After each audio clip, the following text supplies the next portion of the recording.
তেঁতুল গাছের মগডালে বসে মিষ্টি খাচ্ছেন এক গৃহবধূ।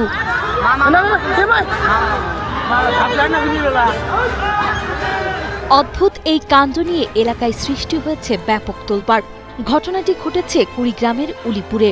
জানা যায় গত রাত 10টা থেকে নিখোঁজ ছিলেন এই নারী। নিখোঁজের পর আজ সকালে গোড়াই আনন্দবাজার এলাকার বাসিন্দা আবু সাইদের স্ত্রীকে বাড়ির অদূরে একটি পুকুর পাড়ের উঁচু তেঁতুল গাছের মগডালে বসে থাকতে দেখেন স্থানীয়রা। প্রত্যক্ষদর্শীরা জানান সাত সকালে ওই নারী গাছের মগডালে বসে আপন মনে মিষ্টি খাচ্ছিলেন। এমনকি তার ছেলে উদ্ধারের জন্য গাছে ওঠার চেষ্টা করলে তিনি ওপর থেকে তাকে মিষ্টি পাঠিয়ে দেন।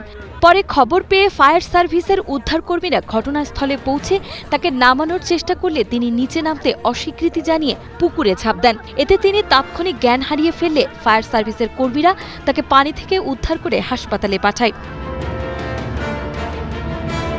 মাঝরাতে ওই নারী কিভাবে বিশালাকার ওই মগডালে উঠলেন এবং সেখানে মিষ্টি বা কোথায় পেলেন, এমন সব রহস্যময় প্রশ্নে এখন লোকমুখে নানা গুঞ্জন ছড়িয়ে পড়েছে।